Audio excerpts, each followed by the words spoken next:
Vlog 3, the coaching assessment.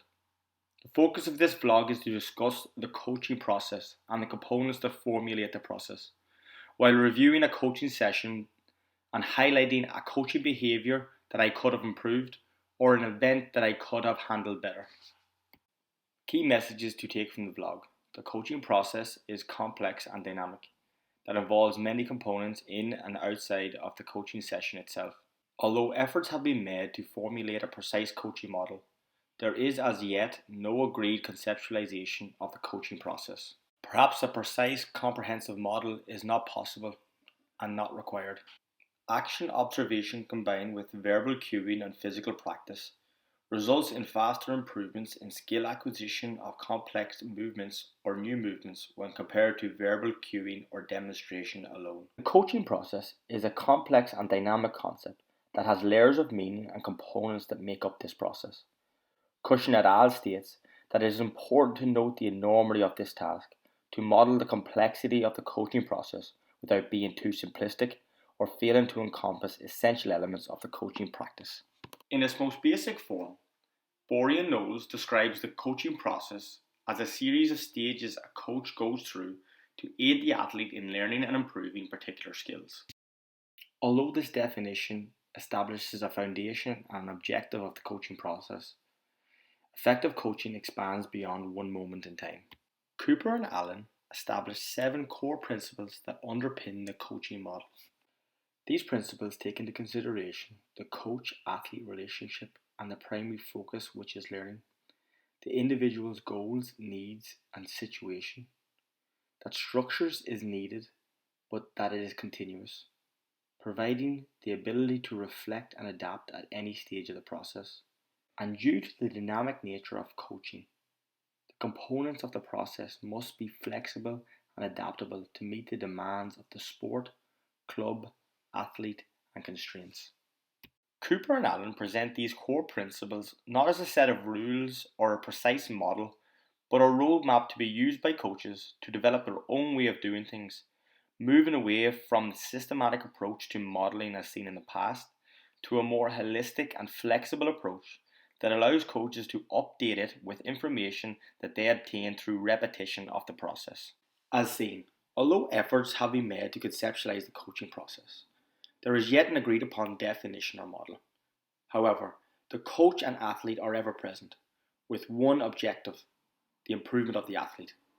Nicholas et al. Found that the coach-athlete relationship was an important predictor in the performance outcomes, and more effort should be done to incorporate this into the coach education programs.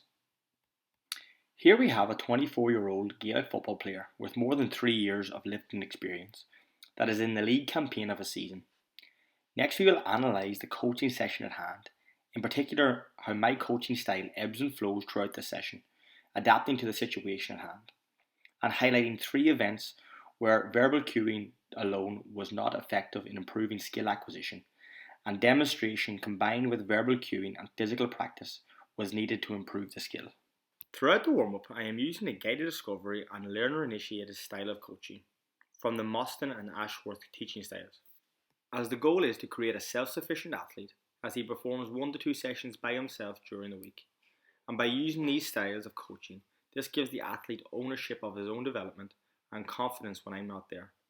These styles also allow for more informal conversation, such as discussing the athlete's sleep, his recovery from the weekend's game, his work-life balance, and much more, which allows me to adapt the session if and when needed to meet the athlete where he's at. Although the partnership needs to be flexible, referring back to Cooper and Allen's 7 core principles, orchestration of control needs to be more with the coach. This is seen here as I intervene during the 90-90 hip rotation exercise to provide demonstration and verbal cueing for what I'm looking for.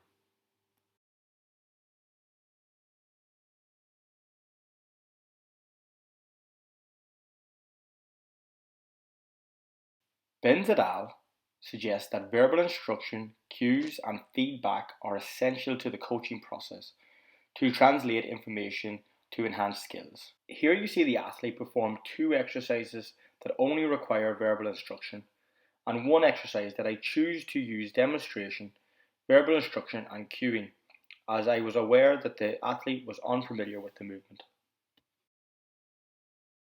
Here you see the athlete efficiently perform 3 exercises, as instructed by either verbal instruction alone or demonstration combined with verbal cueing. Highlighted here is when verbal instruction is not communicated with clarity. As the athlete proceeds to pick up the bar, he has to stop and ask what is required of the movement, showing that before a coach allows an athlete to proceed with a dynamic movement, feedback response from the athlete, whether verbal or non-verbal, should be a requirement, as it takes 3 reps and a consistent verbal cueing before the athlete achieves the desired outcome. Presented in this clip is when verbal instruction and cues fail to achieve the desired movement outcome.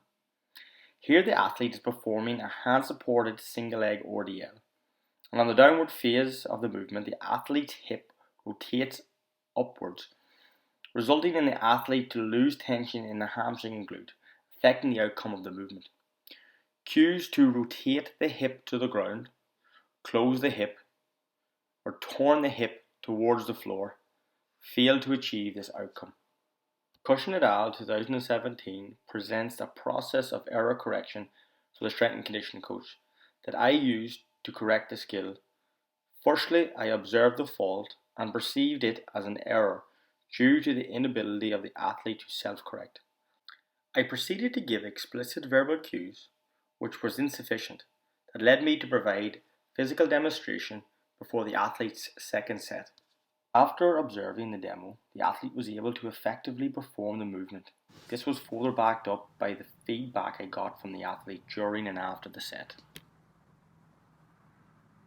Good, good stuff, excellent. Feel it out? Feel a lot more now. Good. One more, just don't let the shoulder dip down. Hinge. And relax, that's what you say. How he's far more, I think me glue too. This provides the basis for the statement that action observation, commonly referred to as demonstration or observation learning, combined with verbal cueing, resulted in faster improvements in skill acquisition when compared to verbal cueing or demonstration alone. Over the past 2 weeks, time has been spent at the end of each session coaching the stage 2 of the clean coaching model using the action observation combined with verbal coaching approach. The athlete observes me performing 1 to 3 components of the model along with verbal coaching. This is either me physically demonstrating the movement as seen here, or the athlete watching me on his phone.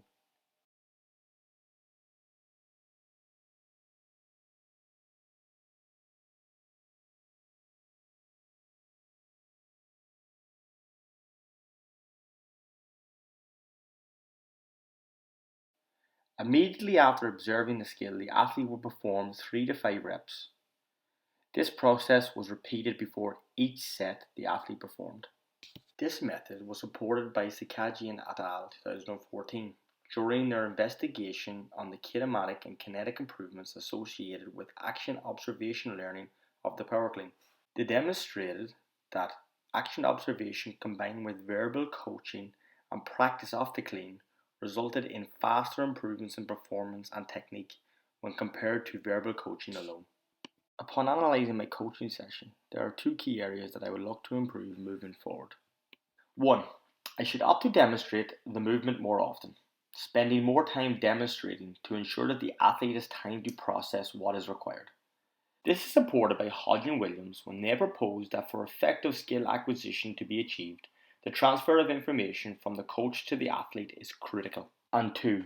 I must ensure the athlete is clear from my verbal coaching and cues before attempting the movement. This will aid in improvement in technique and performance, as well as ensuring the athlete's safety. To summarise, the coaching process expands far beyond the coaching session and is influenced by many factors, some of which are outside of the coach's control. The coaching process should not be viewed as a precise model that coaches must follow. Instead, it should be seen as a roadmap to be explored and adapted to meet the demands of the situation. Quality verbal coaching and cues have been shown to enhance skill acquisition. However, action observation combined with verbal coaching results in quicker improvements in technique and performance, when compared to verbal coaching or demonstration alone.